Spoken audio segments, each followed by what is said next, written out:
I'm B.A. Harrington. I used to always first and foremost identify myself as a furniture maker. As an artist, what I've developed is a threefold practice that incorporates these very traditional skills that I have with more conceptual, contemporary art, meaning sculptural installations that reference furniture forms. But also incorporated into that is very scholarly research on the archetypal early American furniture forms that I choose to work with in my art. This form and also the embroidery on this piece and what you see projected on the stack over there is all referencing an early American dower chest. It's a grouping of furniture called Hadley chests. They were built from about 1650 to 1720 in the Hadley, Hatfield, Massachusetts area. And they all have this primitively done but very elaborate carving all over the front that this embroidery is based on. What's kind of come out of all your making? I mean, what have you learned about the original dower chest that has sort of come through in these objects?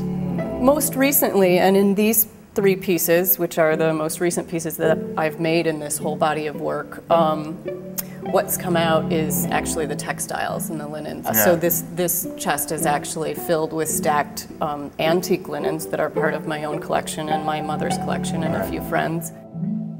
What came up for me in these chests was, you know, in museums now, today we have these chests 300 years later and they're empty. But for me, that emptiness became really potent, and it actually became full for me of this, well, of what the remain implied. So I was thinking about the linens that would have been worked by female hands that would have actually been stored in these chests that were built by male hands. Right.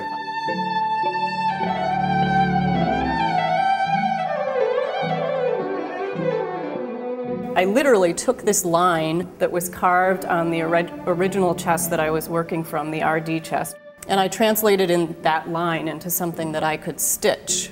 My literal drawings that I used for the embroidery I gave to my friend Shel Isaac, who's the video artist that I worked with here, and she scanned my drawings into her computer and then animated them.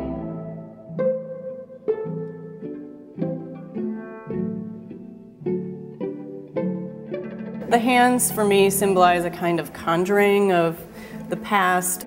You know, the line that was carved by male hands, the linens that are now missing because for the most part they disintegrate, that were worked by female hands. But then there's also this thing, I mean, the hands that you see projected on there are actually my hands too. So they're both the hands that built the chests that are here, but then they're also the same hands that stitched the embroidery. So, in other words, you're playing both woodworker and embroiderer. Yeah, male and female. Yeah, and to me, that's where the lineage comes in. It's my own personal lineage as well.